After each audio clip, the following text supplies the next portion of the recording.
Welcome, folks. Appreciate you joining Emilio and I today on why AI alone can't run your inventory planning. We're really going to be talking about combining AI with systems, processes, and expertise as a winning solution. Good to see everyone. So maybe by quick way of introduction, my name is Emilio Colangelo. I'm a partner of LIDD's supply chain planning practice. So we work alongside StockIQ to implement the systems, implement good processes around the system as well. So glad to be joining you today, Jeffrey. Yeah, likewise, Emilio. Always a pleasure. My name is Jeffrey Porter. I'm the brand evangelist for StockIQ Technologies.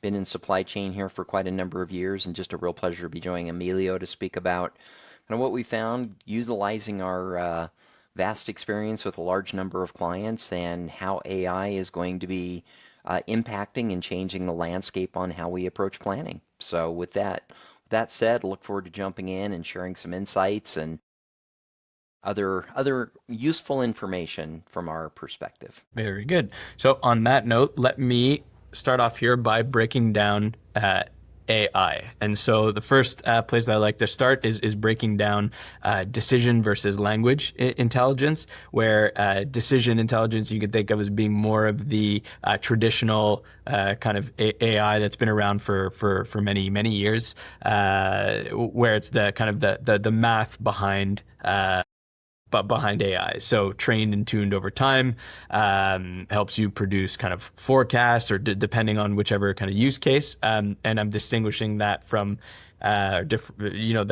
language intelligence, which is more of the kind of common LLM generative AI that is understands kind of language intent that you're able to communicate with the ChatGPTs kind of the world. So the decision intelligence, kind of more traditional, the math behind it, and the language being more the system that you can interact with, can understand your intent.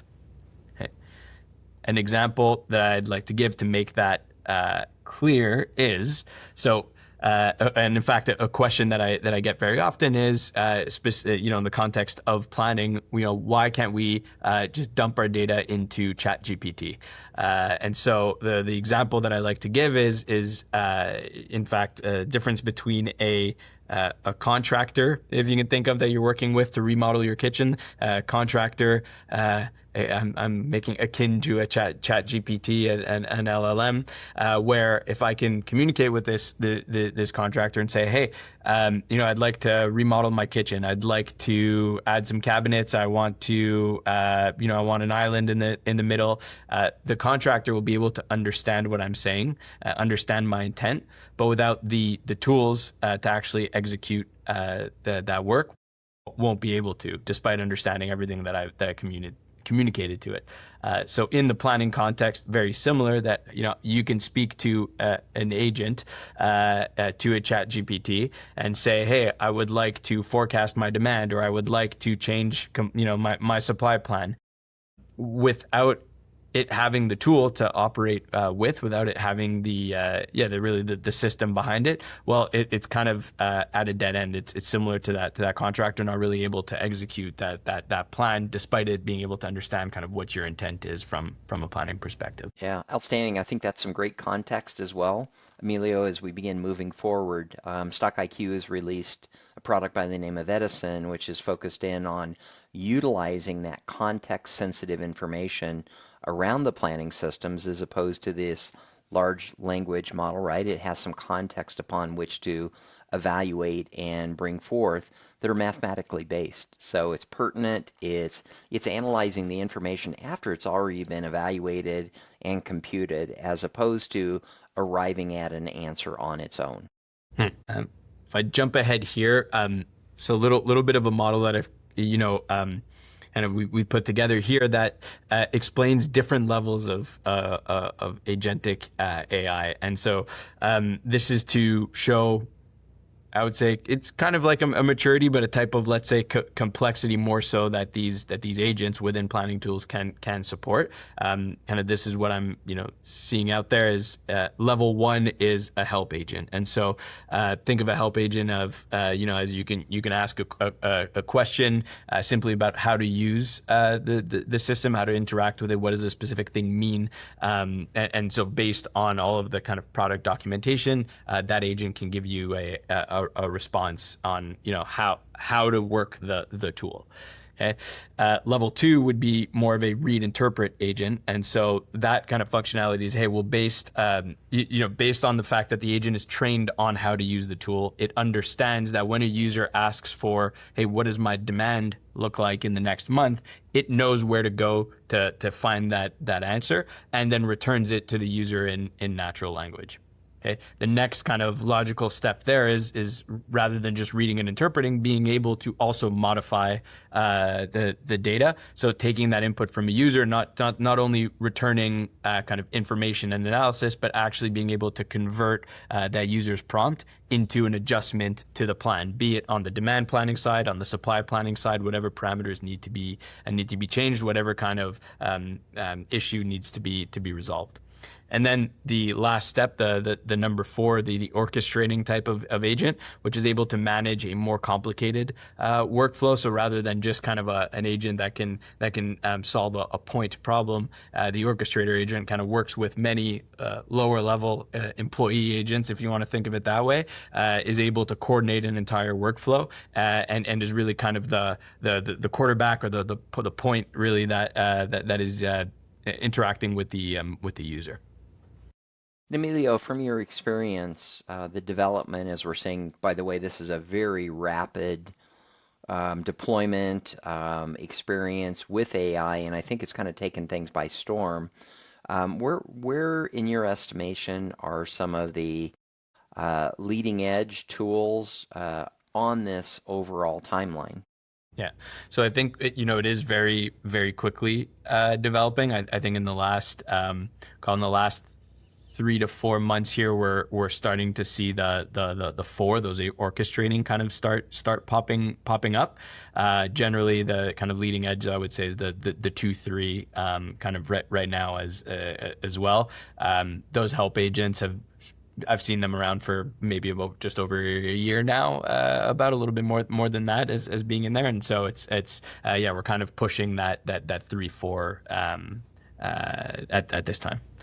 Yeah. Bottom line, I think the AI is here. I don't know if this is a question that's going through some of the folks on the audience here, but in my opinion, I've seen over my 30 years, seen a lot of technology being introduced into the market. The one that kind of comes top of mind to me is like RFID technology. I think it was being hailed as one of those game changers, right, for tracking, and I think we found the limitations. It's deployed, but it hasn't taken the entire industry by storm.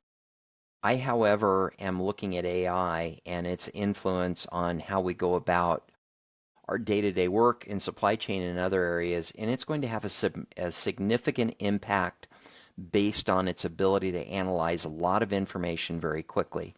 Now, I think as we were talking in the previous slide in there, a lot of information has already been generated and is already available, and it's helping us interpret that information as opposed to arriving at these answers. So thinking about why AI alone is not going to be your savior, right? When it comes to planning, this is part of it, meaning it's taking information that's been generated, that's available, and interpreting it for us as opposed to arriving and or delivering that information for us. I would share that there are different approaches to the AI. StockIQ has gotten very discreet with respect to deploying what we call narrow AI, which is taking specific problems as opposed to a great big set of what I'm going to say, a lot of interactive parts, meaning, hey, we can analyze a certain set of data to arrive at conclusions about the behavior, like unusual sales. Well, if we know what to focus on, we know the information that we're going to be analyzing and can direct it as opposed to throwing information in ChatGPT and saying, hey, deliver a forecast and a replenishment plan, for instance. Exactly. And I think that's a kind of a good segue into the next point that we want to cover in that it doesn't kind of replace a workflow. It allows your planners or replace a planner, I should say. It allows your planners to be more effective to analyze more quickly by leveraging the AI, which can help interpret and return kind of some of those insights back to the user. And so that kind of ties into to this with the idea of humans in the loop versus on the loop. Generally, the way that it's being considered, which I think is kind of what you've explained as well, is more of the concept of humans that are remaining in the loop. I think from a supply chain perspective, that's very important, and I'll explain both concepts and tell you why in just a sec. But the idea of humans in the loop is that, a human, for instance, is requesting a specific input. The AI is maybe taking, action 1, action 2, and gets to a specific decision point where it then requires some more kind of human feedback before continuing on action 3, action 4, decision 2, so on and so forth. That would be an example of human in the loop.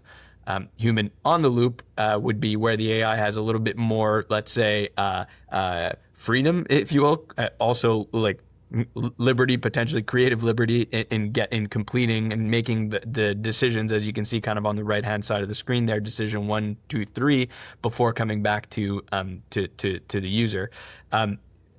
This is not the human on the loop, not desirable specifically for supply chains, because you still want to keep humans at the end of the day, your planners, accountable for the decisions that are made.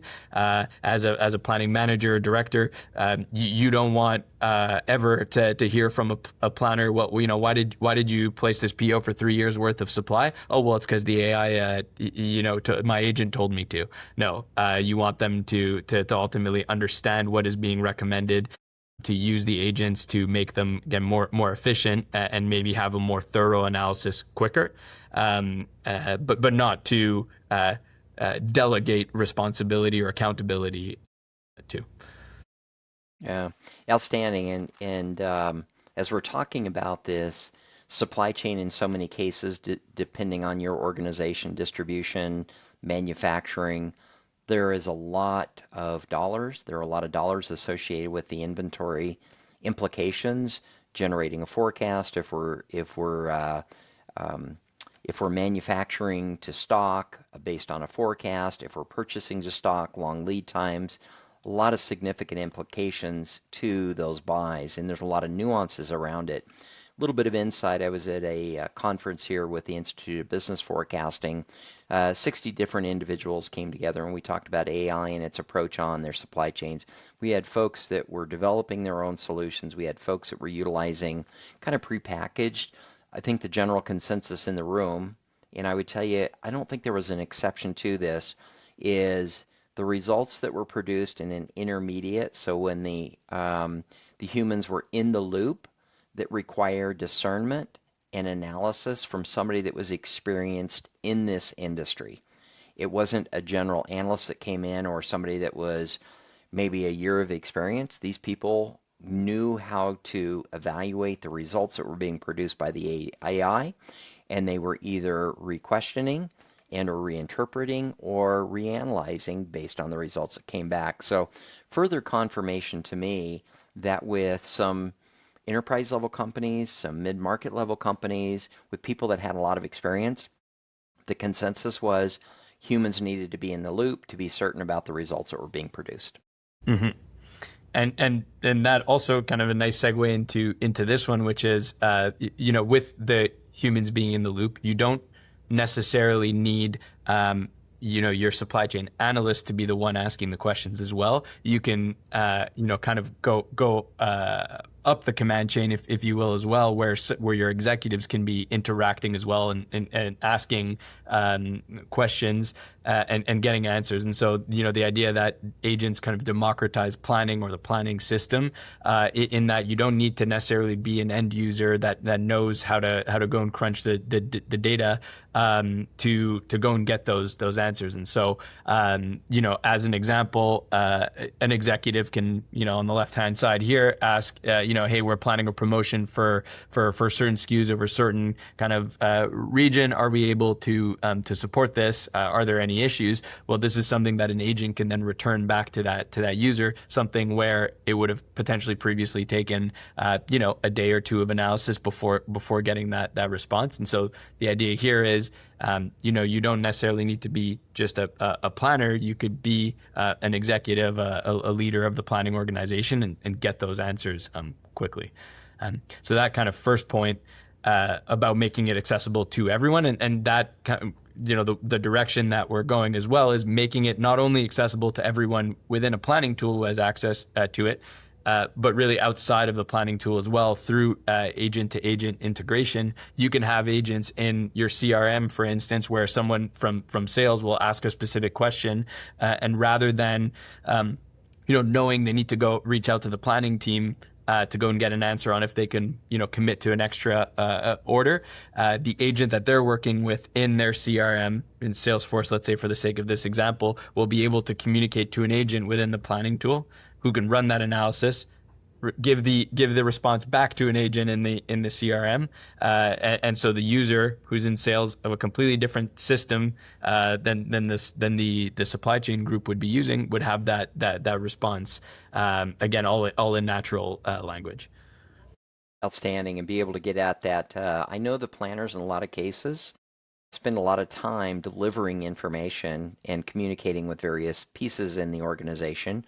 One of the things that we talk about in sales and operations planning, where we're bringing all of the various silos in the organization together, is being able to develop a level of trust based on the core planning information. I think this is really going to facilitate maybe a speed to decisions by allowing the entire organization to, and trust as well, Emilio. Certainly. Yeah, and so I think on that, maybe the way that I see all of this being incorporated, all of AI and agents specifically into planning, is to augment the capabilities of the planners, but behind that, or the foundation that you really need there, are good planning practices. The discipline of asking the right questions, challenging each other. Having a how can we pull this off versus a why it won't work kind of attitude, and if you've got those right disciplines at the foundation, then you can use the AI piece, the agentic piece, to improve all of that, make that process more efficient, and cycle through quicker than you are doing today. Yeah, that's right. And the certainty upon being able to make those decisions, I think it's going to lend a lot of, that's where technology comes in, right? I mean, we put the processes, we put the decision trees, something that's repeatable, and we know what the results are going to be. This is only going to facilitate, the technology will facilitate a quicker decision. Absolutely. So on that note, I think that was all the content we wanted to run through today. Any other final thoughts, Jeffrey, before we bid adieu to everybody? I'm generally not on the leading edge of new technology being deployed, even though I'm in a technology environment. There's something very different about the AI approach and the impact that it'll have on, I would say, productivity within an organization, and the ability to assist and democratic, right, analysis. I think this is a really good thing. I think it's going to bring organizations closer together in making decisions. I think there's going to be a lot less skepticism. I'm pretty bullish on AI, and when deployed correctly and keeping humans in the loop, the significant impact that this can make for an organization as they're planning. I would also suggest that the ability to come out and develop on your own, I'm always weary when people are trying to recreate. I worked for an organization that talked about tools and processes, and kind of the mantra was, if it wasn't developed here, it's not good enough. I would tell you that was an organization that was, a Fortune 50 company that had a lot of resources, and I think back in the day that was applicable. I like focusing on core competencies, and if your core competency is in a manufacturing process, a product that you're bringing to market, your deployment. My suggestion is there's a lot of other folks focusing on these new technologies to be deployed. I'd suggest sticking with your core competencies and leveraging those other individuals, unless you have the resources to do experimentation and development on your own. And I think because it's evolving so quickly as well, you kind of you need to rely on the organizations that are fully focused on this and up to speed on on all of those developments. Again, unless you have the resources to internally kind of support at that level as well. Precisely, and hence our not leaning on ChatGPT to solve all of your planning needs. Exactly. Very good. Well, I think on that note, we'll wrap it up for today. Thanks everyone who's tuned in for today's session. Appreciate you attending.